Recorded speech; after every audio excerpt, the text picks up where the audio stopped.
Hi, everybody. I'm Stesha Brandon, the Literature and Humanities Program Manager at the Seattle Public Library. As we begin today, I would like to acknowledge that we are on the ancestral lands of the Suquamish, the Duwamish, the Muckleshoot, and all the signers of the Point Elliott Treaty. We honor their elders past and present and thank them for their stewardship of this land. Welcome to today's event with Shanoa Agawa and Keith Agawa. Today's program is presented in partnership with Third Place Books, and we're very grateful to event sponsors, the Seattle Public Library Foundation, the Gary and Connie Kunis Foundation, Seattle City of Literature, and the Seattle Times. Before we get started, I have a couple of announcements. I wanted to let you know that the library is kicking off our annual Global Reading Challenge with Joseph Bruchac on Saturday, November 7th at 6 p.m. There should be more information about that event and the Global Reading Challenge at our website, which is www.spl.org.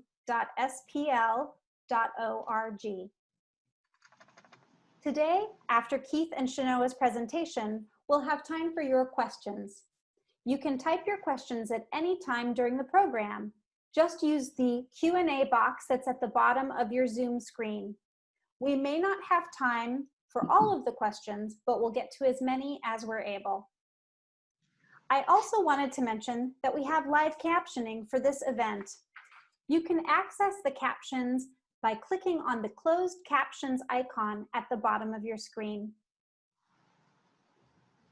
Now I'm delighted to introduce today's guests. Keith and Shanoa Agawa are siblings who co-wrote and illustrated The Whale Child and Tanny's Search for the Heart. They are both enrolled members of the Lummi Nation. Keith is a graduate of the University of Washington's Creative Writing Program and author of the novel Mad Child Running. Keith's extensive work experience in the fields of children and family services and Indian education reform has provided him with both inspiration and insight into this subject matter. Keith has been awarded several artist grants, including the Arts Up grant through the Seattle Arts Commission, which was used to conduct a series of writing workshops for Native youth in the Seattle area. Shanoa Agawa is the owner of Swan Clan Productions. She is a traditional Native singer, storyteller, ceremonial leader, and medicine carrier. Shanoa has served as a Lummi delegate and an interpreter in Central and South America and for the UN. She has also served as Indian education liaison in public and tribal schools, promoting racial equity through art and education. Today, they'll be talking about their new book, The Whale Child. It tells the story of Shiny, a whale child that becomes a boy to help humans understand the harm facing the world's oceans. Please help me welcome Shanoa Agawa and Keith Agawa. Thanks. Thank you, Stesha. Thank you for that introduction. Thank you, everyone, for joining us this afternoon. It's great to be here with you. I'm glad that we can gather in this way on this platform. So I just wanted to open again. My name is Shanoa Agawa. I'm from the Lummi and S'Klallam Nations in Washington, Pacific Northwest here. And I just wanted to open with a song, and then we'll begin with the reading of The Whale Child.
I just wanted to welcome all of you that way and just share a little bit about my brother and I.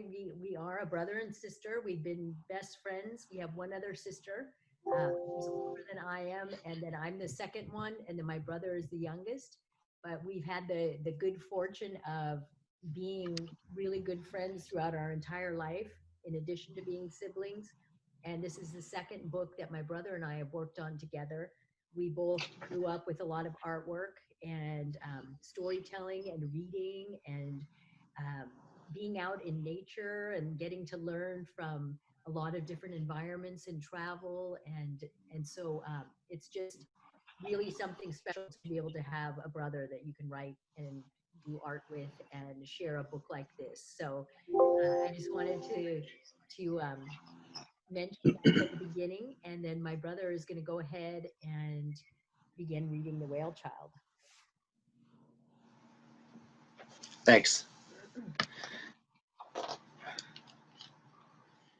So you can go ahead and laugh silently at my glasses. I think these might be my mom's, but I need them now. So we'll start with chapter 1. And we'll do a little bit of reading, and we're also gonna get a chance to take questions for you all and talk a little bit more about just the idea, the inspiration for writing this book, and how we work together to bring this to life. But I'll go ahead and start with chapter 1, and so just open your minds and focus in and listen closely, and hopefully the story will speak to you.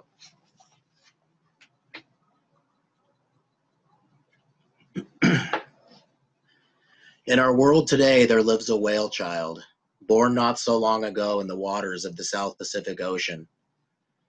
You may have seen him from the shore, off in the distance, swimming with his mother. Like all children, he came into the world with kindness in his soul, an eagerness to learn, and the open mind of a newborn. He arrived with the strength of all the ancestors who came before him, and many other gifts yet to be realized.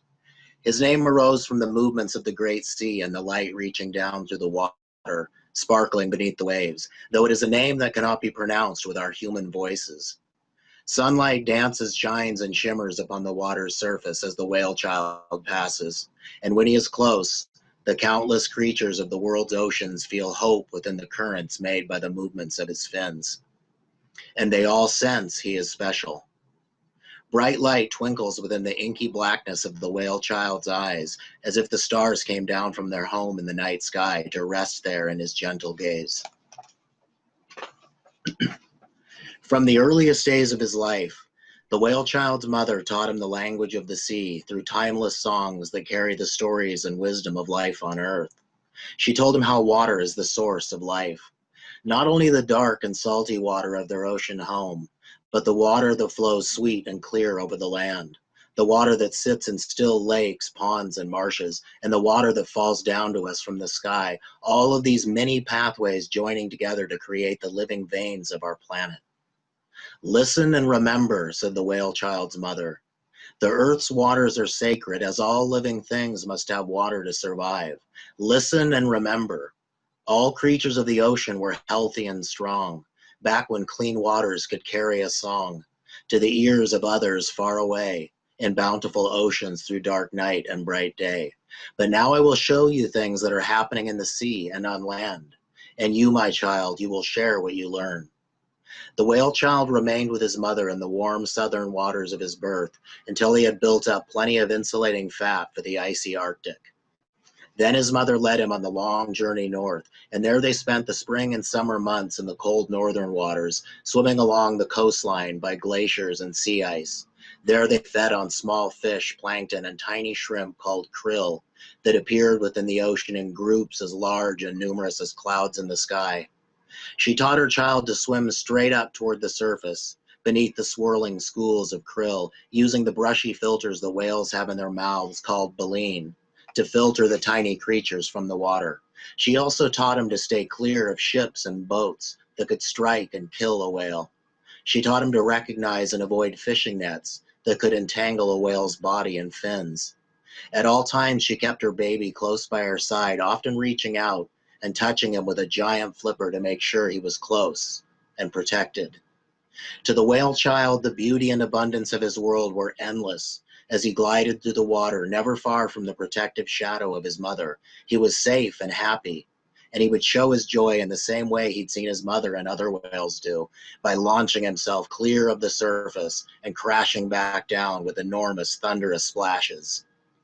The whale child and his mother traveled great distances following their migratory paths, back and forth between the warm blue waters nearer the equator and those that were dark green and very cold farther north. Along the way, his mother began showing him things happening to their ocean world because of the people who lived on the land. Along the way, she showed him how things were changing. One evening off the coast of the Pacific Northwest, a pod of orcas passed with soundless speed, racing smoothly toward the next hunting ground. And here, not far from shore, the whale child and his mother decided to rest for the night. And it was here that the whale child asked his mother, "What things have I learned? What things will I share?" "Do you know how to survive?" his mother answered. "And do you know what things you need in order to continue surviving? Do you remember all that you've seen on our travels?" "Yes," nodded the whale child. "Then you also know that what all other living things need to survive, and there is more you know that you have not yet considered or remembered." As the mother and her child floated peacefully at the surface, resting from their travels, the whale child dreamed. In his dream, the moonlight reached down into the deep ocean, and he saw a human woman in the distance swimming toward him. Her long dark hair flowed out behind her and rippled in the current like smooth black seaweed. The whale child knew this was more than a dream. He knew that it was showing him what was to come. He did not yet know how or why, but he knew this woman would soon welcome him onto the shore of the human world. When his mother awoke, she confided, "I had the same dream as you, and what you dreamed was true. You have family on land as you do in the sea. We are all connected. We are all related. Now, my son, you will walk on 2 feet as men do, and you will meet a woman and her daughter where the surf meets the sand. The woman is your human mother. The little girl is your human sister. To this little girl, you will pass on our teachings, and by helping her, she will in turn help others bring healing to the world. As tomorrow's sun rises, you will emerge from the sea as a human boy, and you will show your little sister that being a caretaker of the earth begins with taking care of the water that all life depends on. Your visit on land will be very short, but during the quickly passing time, you will show her that she can help overcome the things you and I have seen in our travels, one smart step at a time." "But that seems impossible," marveled the whale child. His mother made a slight movement of her powerful fin, drifting closer until her eye was right next to his. "Now listen carefully," she said. "The spirit of the ocean moves within every drop of water, traveling the globe within the largest and smallest of currents.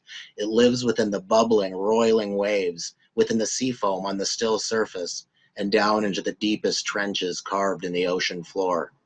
This spirit has been with us and around us since the beginning of all things.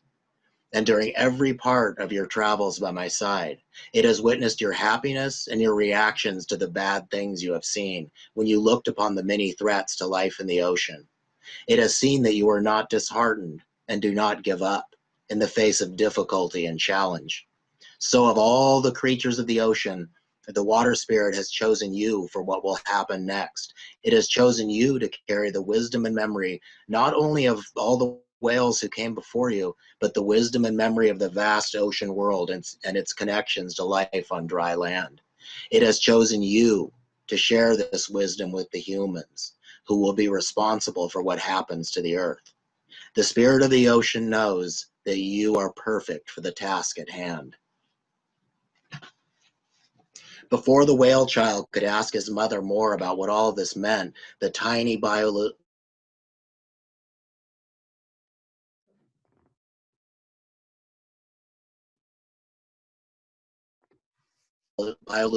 lights glittering of the water spirit. And as the whale child watched him, made a long arm of seawater and starlight and gently touched him on the top of his head. Then the whale child began to change. He shrank and grew skinny as his thick hide became thin. The deep gray of his body faded until soon he was the color of the humans on the shore, and his skin reflected the lights that swirled around him, making him glow within the deep shadows of the ocean, like the lure of an angler fish. His fins became arms, and where his powerful tail had been, there were now two human legs kicking to keep his new body afloat. His eyes moved forward from the sides of his head, and soon he was looking toward the beach where the humans lived. Then the water spirit disappeared. The water became dark and calm again, and the whale child was a boy paddling about in the deep ocean. Go ashore now, my son, the mother whale pressed fondly. They are expecting you. Take with you all of my love and confidence, and I will remain out here to watch over you from the bay. At that, the boy swam toward the shore, and each time he poked his head up from the water, he could see the hulking shapes of hills and mountains in the distance growing closer. When the water was nearly shallow enough for him to stand, he ran face first into a pair of old surf shorts floating on the surface. I guess this is lucky, he thought aloud, a human losing his shorts in the ocean and me finding them. He had seen people before and the clothing they put on their bodies. So for the first time, he stood on his new legs. How strange is this, he muttered, as he awkwardly climbed into the shorts, one leg and then the other, feeling the gritty sand against his feet and between his toes. Although he could wade the rest of the distance to the beach, he slipped back beneath the surface and swam forward, feeling the weight of the unknown upon him. But the comfort of his mother's love remained strong and steady within each beat of his heart as he made his way through the push and pull of the shifting tides, and he was not afraid. Shanoa? Chapter 2. A little girl named Alex lived a content and happy life in the Pacific Northwest, close to the seashore with her mother and father. It was a place of tall green trees and water all around. Her mother's people were called Coast Salish, and they lived in this place further back than history could remember. Her father's people were Polynesian, and they came from a distant island in the South Pacific Ocean. Both sides of Alex's family had important ties to the land and sea. Her great-grandparents and the generations before them knew that living in harmony with nature would ensure a healthy and plentiful world for the children yet to come. But when Alex was born, the respect and understanding that her ancestors held dear needed to be remembered by the living. Alex's mind was as sharp as a little fishhook, but she had not yet thought about things that might be wrong with her world and the future. One night, Alex's mother had a dream. In this dream, she swam out into the ocean toward a mother whale and her baby. In her dream, the baby whale turned into a human boy, and she welcomed him ashore. From her dream, she knew that this boy would share important gifts with her daughter. She knew that Alex would truly listen and understand. She knew Alex would share what she learned with a waiting world of young minds and open ears. When she awoke, she walked down to her daughter's room. As it was a summer night, it was still hot inside the house. Alex had slid out of bed in her sleep to escape the heat of her blankets, so she was splayed on the rug like an exhausted lizard. In one hand, she held a stuffed sheep named Sheepy, and in the other, she clutched a half-eaten donut she'd sneaked during the night. "Wake up, Alex," her mother shook her gently. "There's something we must go see." And she walked her daughter down to the beach in the dark. As the sun rose from behind the mountains to the east, Alex and her mother stood side by side watching the changing colors of dawn light up the surf that rolled back and forth upon the glistening sand. Alex looked out toward the horizon and believed she saw two whale tails in the distance, one big and one small, breaking the surface and then disappearing.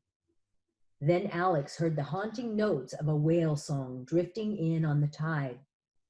The song gradually grew louder, then stopped, and as she and her mother watched and waited, a human boy came up from the ocean. "Who is that?" Alex asked. "He is the boy I dreamed of," her mother answered. "He is your brother from the water, the boy who comes from the whales." Alex knew whales held a special place in the stories and legends of both her mother's and father's people. Elders called them the people who live under the water, and they represented the strength of community and working together. They could inspire happiness and luck, and she even heard that sometimes the presence of a whale meant that you were protected on your travels. But still, her mother's words were hard to believe. My brother from the whales, blurted Alex. But that seems impossible.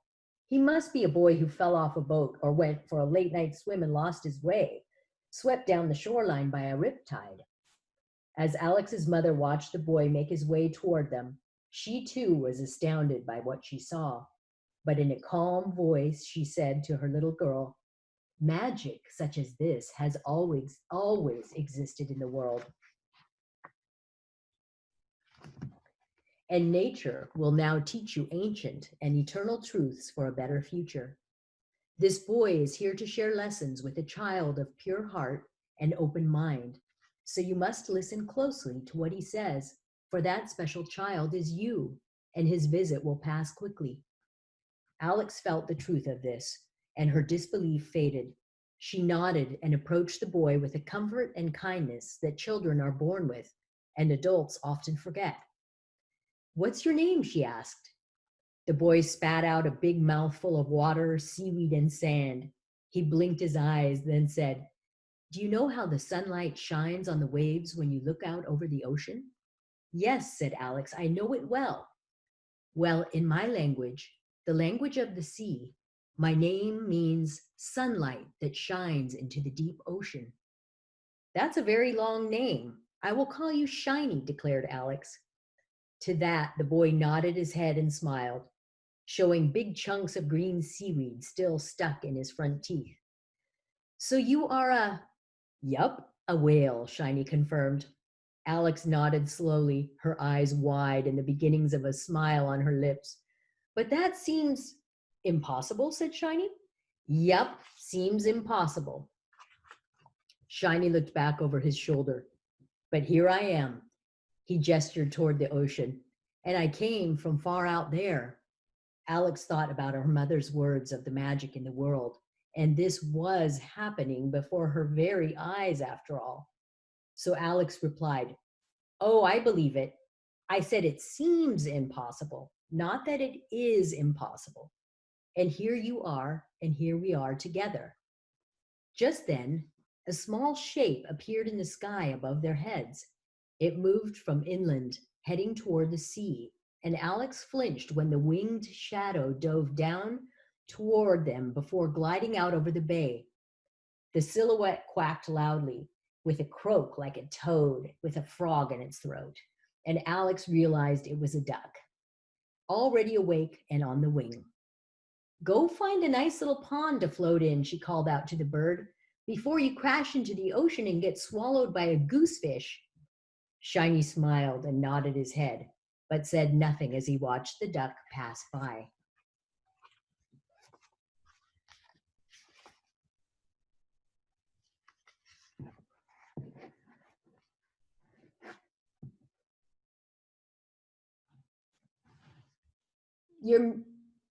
Keith, you need to unmute. Okay, so what I was saying is I'm going to go ahead and launch into chapter 3, but I might have to stop in the middle of it, and we'll figure out, how we're doing time-wise. Okay. So chapter 3, Shiny slept for a while, snoring and gurgling like a walrus with a bad cold. When he awoke later that morning, he found that Alex had not gone back to sleep, and she was instead patiently watching and waiting for him to get up. She had retrieved some clothes from one of her older cousins. That is the airplane. Sorry, I'm right in the airplane traffic lane here. She had retrieved some clothes from one of her older cousins, and they were in a neatly folded pile at Shiny's feet, so that he could choose from the stack of hand-me-downs. How are you feeling? She asked. A little odd, to be honest, said Shiny. That's understandable, acknowledged Alex. After all, you did just lose over 1,000 pounds since yesterday. Probably not easy to adjust to such sudden skinniness. Shiny held his thin arms out in front of him and wiggled his 10 fingers like a nest of restless bugs. Yes, a drastic difference indeed. Alex led Shiny to her thinking tree, where she often sat and looked out over the ocean, thinking thoughts of yesterday, today, and tomorrow. So tell me about your visit, said Alex. Mom says you have important teachings to share in a very short time. Ah, yes, said Shiny. Teachings about water and how all life depends on it. I will show you the paths that water follows. The paths? Wondered Alex. What paths?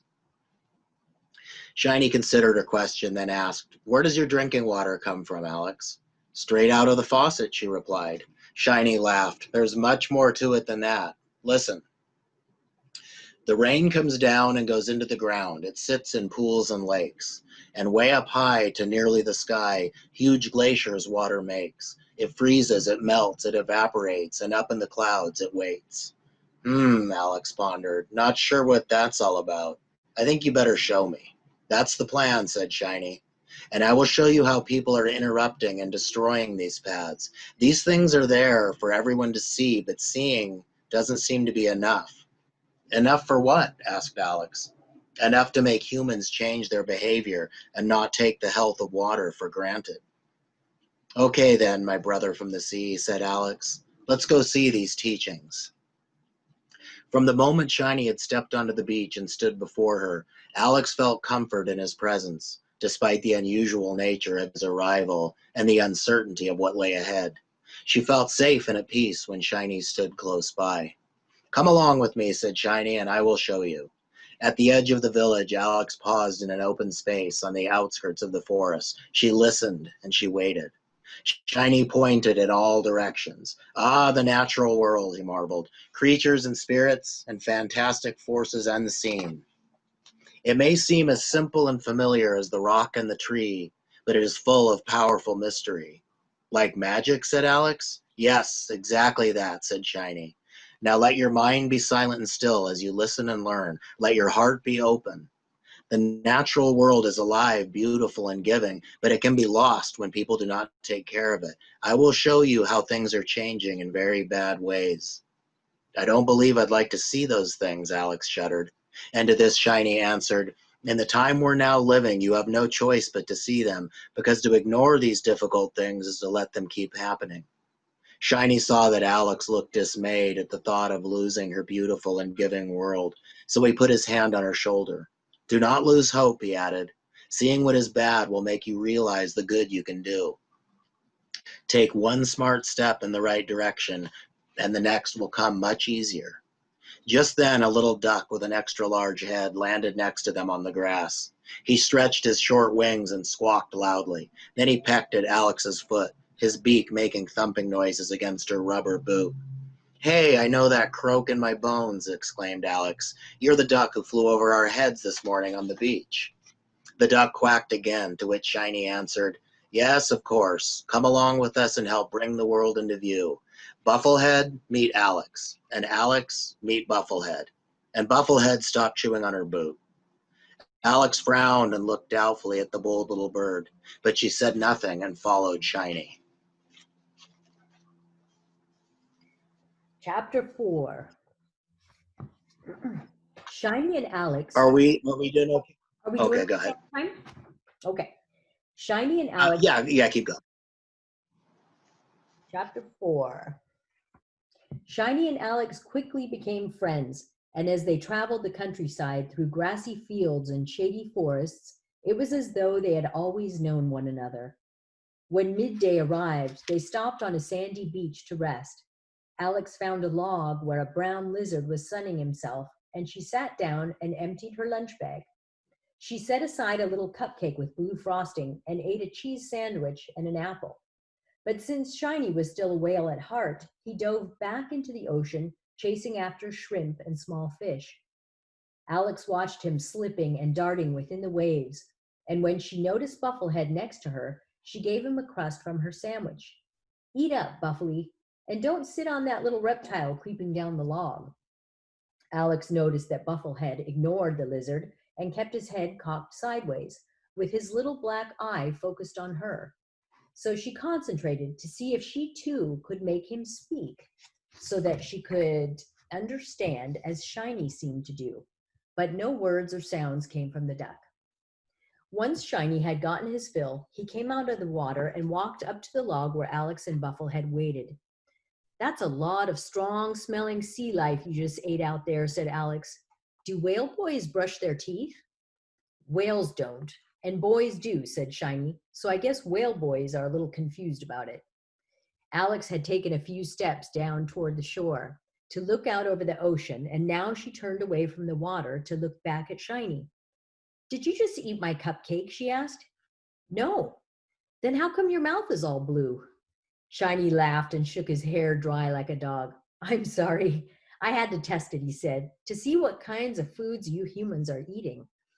Then his face grew serious as he looked slowly up and down the shoreline. "Look there on the beach, Alex.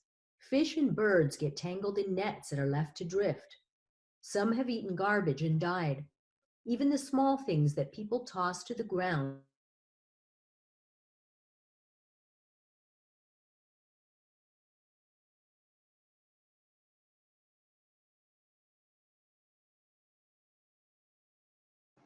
Shanoa, you're frozen.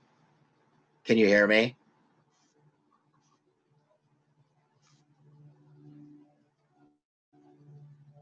Okay, hopefully she'll unfreeze any second now. Technology. I think we heard. Shanoa, can you hear me? You froze there for a little bit, just Okay. like 15 seconds. Okay. Hey, let me know if you can hear me. Sorry, guys. Yeah, you're good. Okay. Some have eaten. So look there on the beach, Alex. Fish and birds get tangled in nets that are left to drift. Some have eaten garbage and died. Even the small things that people toss to the ground here and there without thinking add up to very big problems. Did you know most of the plastic that's made, used, and then thrown away by humans ends up in the sea? Thousands and thousands of heaps and piles and miles, tons and tons of plastic garbage out there choking the world's oceans. I have seen it myself. I swam through it, around it, and beneath it while traveling with my mother. Alex looked down the beach and saw dead fish and birds scattered across the sand. She could see the pieces of plastic they had eaten. She saw a bird that had become entangled in nets. She saw a crab with his claw caught in a plastic soda pop ring. She looked out toward the waves and saw more litter floating and bobbing in the shallows. "I'm sorry to show you such sad, frightening things," mumbled Shiny. "Being here with you is more fun than I could have known. But I was allowed this visit because the world has become such a dangerous place. Remember what I said earlier. If we do not learn about everything we face in life, both good and bad, light and dark, then we are ignoring the truth. To look at the world honestly is to see the difficulty that is there." Alex nodded and sighed heavily, but she still had a frown on her face. Shiny stepped forward to look her in the eye. "Alex, we don't have to stop laughing just because there's bad in the world, and we don't ignore the bad so that we can keep laughing. And Alex, never stop enjoying the blue cupcakes." "You mean enjoy the cupcakes when a whale boy doesn't eat them first?" Both kids laughed loudly, and the sound could be heard in all directions, far down the beach and out over the ocean. Now, with a smile on her face, Alex said, "I'm okay, cupcake thief. Let's see something else." Shiny and Alex followed along the water's edge, and later that afternoon they came to a still inlet where the mouth of a river emptied into the ocean. Here there were no houses. They arrived at a point where a dark, oily liquid gushed forth from two big metal pipes jutting out from a concrete wall. "Look here," Shiny pointed down. "Pollution that flows and grows until the creatures of the ocean can no longer live in it." "Yes," nodded Alex. "I've seen those pipes and the yucky glop they gush all day. Definitely stinky, my friend. Very stinky." "They are everywhere," said Shiny. "Not just here, but near and far. Pipes and pollution crossing the planet." Then Shiny thought about the water spirit that had formed before his eyes, changing him and making his visit on land possible. "And remember," he said, "water is alive. Water is life for each living thing, from the smallest to the biggest, from tardigrades to blue whales, from eels to elephants. So imagine what happens as their world is poisoned." "That is a very serious problem." "What's a tardigrade?" "The water bear," explained Shiny. a creature too tiny for the human eye to find. Alex imagined a brown bear with claws, teeth, and hackles, but so itsy bitsy it could swim laps in a bottle cap. Pretty neat, she said. Grizzly bears paddling around in a drop of water. I like the sound of it. Shiny smiled and took a few steps, preparing to continue their journey. But Alex lingered for a moment longer, thinking. Protect them all, from the big to the small, she announced to the clouds overhead. Then she looked back at the pipes pumping pollution. My parents told me that their grandparents, great grandparents, and those far back before them all lived by the understanding that every speck of life helped hold our world together. Yes, said Shiny. People know this, but then it's forgotten. Forgotten and remembered. Remembered and forgotten. I'm beginning to see that, said Alex. So this is the time for remembering.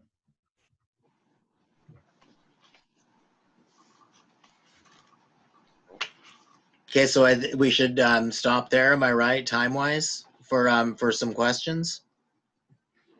Is that? Yes, that was so wonderful. Thank you so much for giving us a Thank you. taste of the book. And the illustrations are just so, so beautiful. Thank you. Thank you for those. So as Keith just mentioned, we have time for questions from you. So as you're typing those into the Q&A box that's at the bottom of your Zoom screen, I will start us off by asking the two of you to talk a little bit about how you worked together on the book. Who did the writing and who did the illustrations, or did you both do some of both, or how did that work? Yeah, we both did some of both. With the writing part, so we would go through draft after draft, and those of you listening, that's one of the things about the writing process is no story is written even once or twice, and then it's a finished final product. There is, fine tuning and correcting and changing and adding new, better ideas you might have along the way. So there was a ton of back and forth as we, as the story, grew and evolved. And with the paintings, with the illustrations, I think we ended up doing it 80 something or more. And so there's not nearly that many in the book, but that was a really fun process because we would we would paint something, we would get together and look at what the other person had done and then come up with new ideas and say, okay, we need to create this type of scene to match what's happening in the story. So that process was really fun, was conferring on the images. Chanel, I don't know if you wanted to add anything. Yeah, so we just kept, sometimes we would put things that we'd seen in our own life too, and different teachings that came to us from our family and from our elders, and just remembering that as human beings, as children, as each and every one of us and all the creatures on the earth, that we're a part of nature and that we depend upon the clean water to be healthy. We depend upon an environment that's intact, the plants and the trees and the sunshine that helps us to grow, and the rain, that there's the soft rain, and there's the heavy rain, and the thunder and the lightning, and there's all of this life that exists in nature. And we wanted to really write this story so that we could remind the children that we are all a part of nature, and the health of the environment is directly linked to the health of the people and to the health of all the animals and creatures. And so we wanted to share these teachings in the story of the whale child so that we could bring that side of education to all children of the world, because we believe that the children are the hope. Because children, as we were saying, just like Shiny the whale child, the children, they carry that open mind and that open heart. You're born with the curiosity, and when you go, maybe you've gone out into a park or into the woods or the mountains, or you've seen different wild animals or creatures, and you're automatically interested and you care about those things. And so we just wanted to write a story that would support that we have to be the caretakers of this earth. We, the children of this earth, are the ones that are inheriting the earth from the parents and the grandparents. And in our native teachings, we say that it's our responsibility to make sure that for the next 7 generations, our children will have a good earth to live upon, and that they'll be taken care of by the natural world.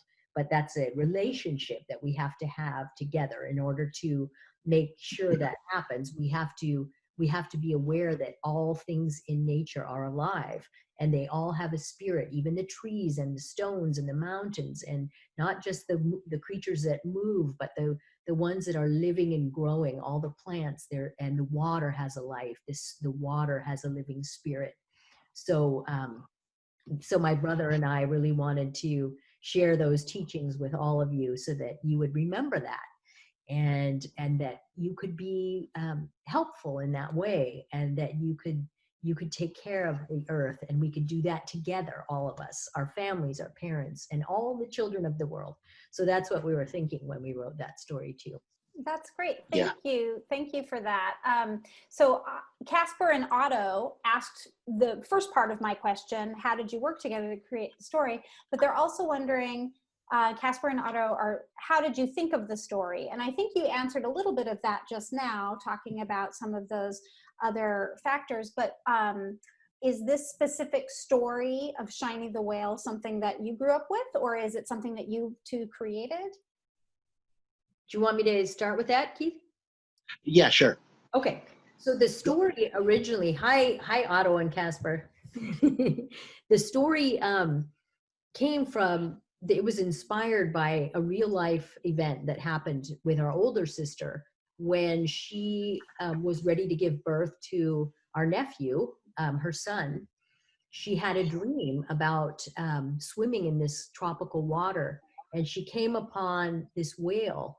And in her dream, she said the water was shallow and it was this beautiful color, and there was this big whale, and she swam right up to the whale, and she went right up and looked at it in its eye, and it was looking back at her. And she said then the eye, everything went black in the eye, and then inside of that blackness appeared the eye of a baby. And in that moment, she knew that her baby that she was carrying was going to be born. She woke up from the dream. She told her husband, the baby's coming. It's time to go to the hospital. And then through the whole process of the birth, she had forgotten the dream. But the first time she held her son in her arms, he looked up at her, and he had that same blink and that same look that she saw in the dream. And so we always called him the whale child, our whale child. And then as the story evolved, that's how it was inspired, through our love of our nephew and our children. And then we have our other children who came along, and our love for them. And we continued to expand the story because we want to ensure that all of our children have a good world to inherit. And so our nieces and our nephews and all our kids, we thought about them when we continued to make the story bigger. I love that. Taking that personal story and then making it global. That's lovely. Thank you. Yeah. Susan has a question asking, do you have any illustrations displayed in Washington? So maybe, are there places where people can see your art in addition to your books? I don't. Go ahead. Do you have? You might. Yeah, you'd have to answer that. In terms of the book, no, it's there. It's just in the book for now. Mm-hmm.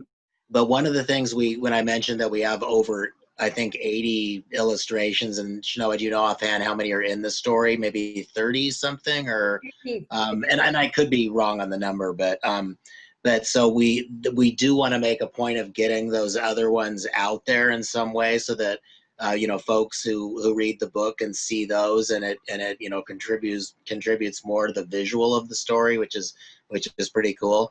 So Shanoa, I don't know if do you have art anywhere else accessible?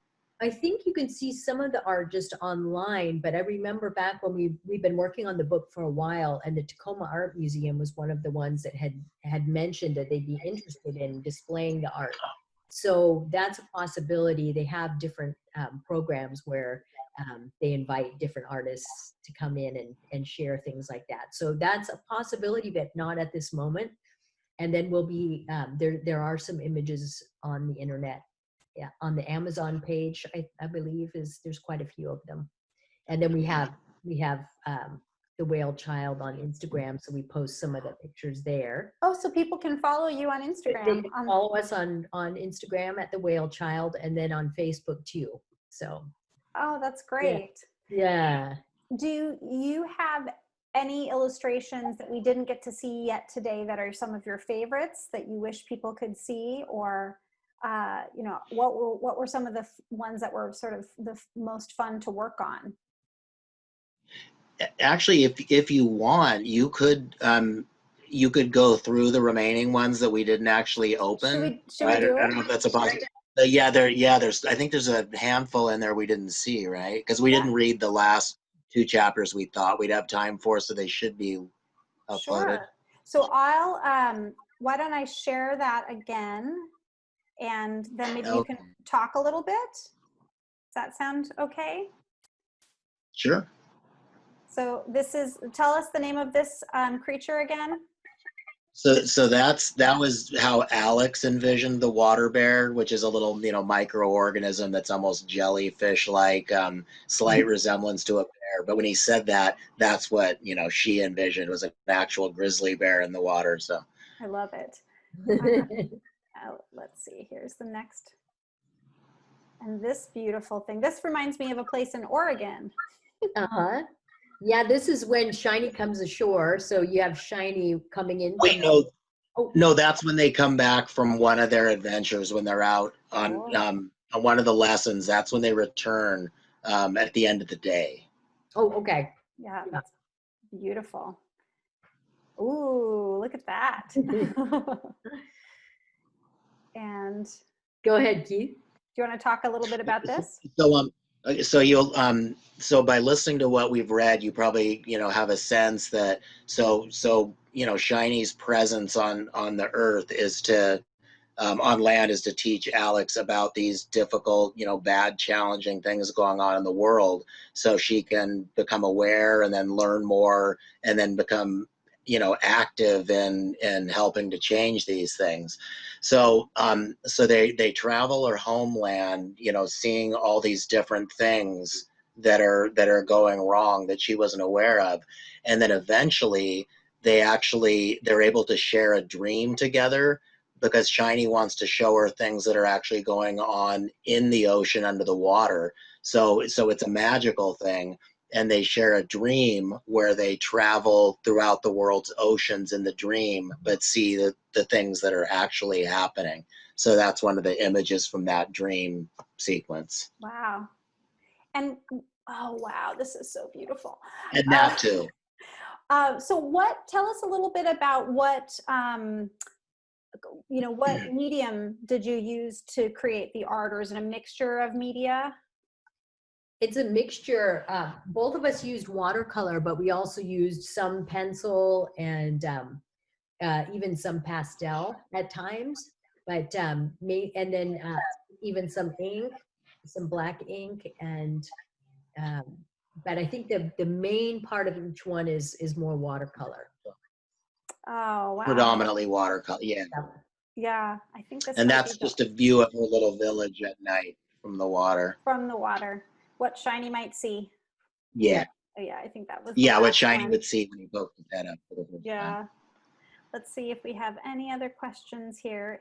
I think we're looking like we're good with the Q&A at this point. Oh, wait, we have another question. Would you think of reading your book at the aquarium? I think we're booking another gig for you all right now. Oh, yeah, that would be great. Yeah, absolutely. It sounds like they're open to it. So let's talk later, Susan. Okay, that sounds great. We would love that. Right. We've been there quite often, right? Oh, yeah. Whenever a new kid comes into our life, we start the trips to the aquarium. Love it. Yeah, that's great. And it seems like a really natural fit for the book too. Yeah. Oh, yeah. Well, as we're wrapping up today, I'm wondering, do you have any thoughts for any of the kids that are watching about any of the lessons that they could take away from the book that they could maybe put into practice themselves? Is there one thing that they could do differently, or one thing that they could think about this weekend when they're outdoors playing? Do you want to? Shanoa, That? go Okay. ahead. Well, I think in the book, one of the things that I always like to bring up is where the water comes from, and because we have such easy access to water coming through our house, and we just get up in the morning and we turn on the faucet, and we think that that water just is going to come to us forever, but that water comes from somewhere. Where does that water come from, and how does that water arrive to our home? And what is the process of the water cycle in that it continues to circulate and cleanse itself so that we can have clean water? Because the same amount of water has existed on the earth since the beginning of life on this earth. And so it's not like more water comes in and then some goes away. It's the same amount. And so water has this wisdom of purifying itself as it travels through the mountains and through the clouds and through the rain and down the rivers and underground and in through the rocks and the sand, and then it comes back out. So I would say maybe with your teachers, you could find out where your water that comes into your home comes from and how is it taken care of so that we know that it's going to be clean. One other thing I was thinking of is in the book, we talk about the plastic and how we've gotten so used to wrapping everything in plastic and drinking water out of plastic bottles. And the plastic is not something that we can recycle and that breaks down when it goes back to the earth. So it becomes a long living contaminant to the water and to the soil. And so I like to think about bringing reusable containers if you're carrying water, and not like for me, I don't buy plastic anymore with the water bottles. And it's hard to get out of that habit with a lot of products at the grocery store. But just beginning to think about that. How does the food come to you? It comes from the earth. It comes out of a garden. It comes from a wild harvested area, perhaps. And then the humans wrap everything in plastic. So how can we maybe look at growing our own garden and having our access to food and watching it grow and seeing that process and appreciating the beauty of how a seed becomes a plant and then it cycles itself into a food that we can eat. And so building that relationship with the earth and appreciating it and taking care of it. So those were a couple things I was thinking of. Yeah, That's great. those are both Yeah. great options. Do you have any thoughts about that, Keith? I didn't mean to talk over you there. No, that I was just going to say those are great examples and good starting points. And just in a really general sense, as young people, if anything, sparked your interest, or, it triggered a question in your mind about, the environment and the natural world, which, I mean, we say the natural world, but we are absolutely a part of it and dependent on it for our survival. And people tend to look at it as something separate. Like, I enjoy nature and I, find this particular type of animal interesting. But, we can survive regardless of how they do, how the environment's doing, which isn't true. We're entirely connected and dependent on the health of the environment. So I would say, yeah, if any questions are triggered, any interests are inspired, just start actually reading about it, look it up, and you'll see that there's so much information about the problems we're facing, potential solutions to those problems, small steps that you can take even as a very young person in terms of just, like when Shanoa was talking about plastic and, how we throw everything away after we use it once. Little steps like that are key. But I think what you'll learn is as you look into this and you learn more, ideas about how you can make things better they'll become more and more clear to you the more you learn. So I would say, yeah, just keep reading and researching it, talking about it, looking at watching shows on television. Even there's a ton of great stuff on demand, about the environment and species that are at risk of extinction and so on. One other quick thing is that there's the whole section in the back that talks about also the tribes in Washington State. And Keith and I come from Lummi and Sklallam, which are on the coast of Washington. And a lot of the teachings about being caretakers of the earth and having that respect for instance, the salmon, which is one of our main foods in this region, is part of our teachings. And so really, if you're interested in the storytelling and the culture, it's like we have some information in the back of the book about that will help you to understand where some of the tribes are in the Coast Salish culture. There's many tribes on the coast of Washington and up into Canada, and that are considered Coast Salish, and so encouraging you to look at more of the geography and the history of the area that we live in, and the teachings that we have as Native people that we want to share with all children, because they really need it in the world, and they're excellent teachings on how to be stewards of the earth, caretakers of the earth. That's great. Well, thank you both for that. I have a final comment and then one final question. We have time for that. So Peggy says, beautiful story and teaching. I hope this goes globally. Perhaps this book can be a teaching for others online now. Perhaps you could hold classes and have a great participation with creative kids doing their artwork. So and she says, thank you. Excellent. Yeah, Thank so you, Peggy. Yeah, that's a great that suggestion. could be fun. And then we have one final question, which is what is the next project that you're working on? What next book? What's our next book? We don't have anything. There's not anything in the works, but there are so many ideas, so many great potential stories to create.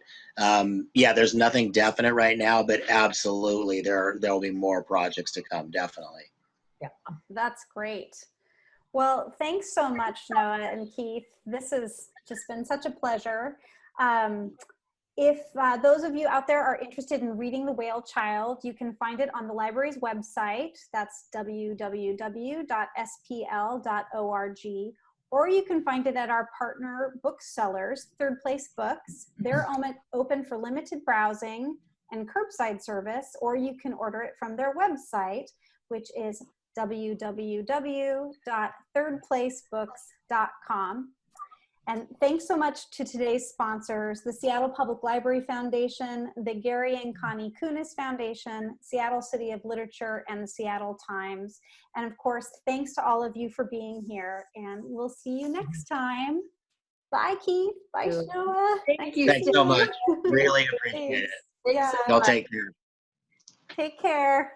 All right. Yeah. We'll see you. Thank you guys for coming. We appreciate it.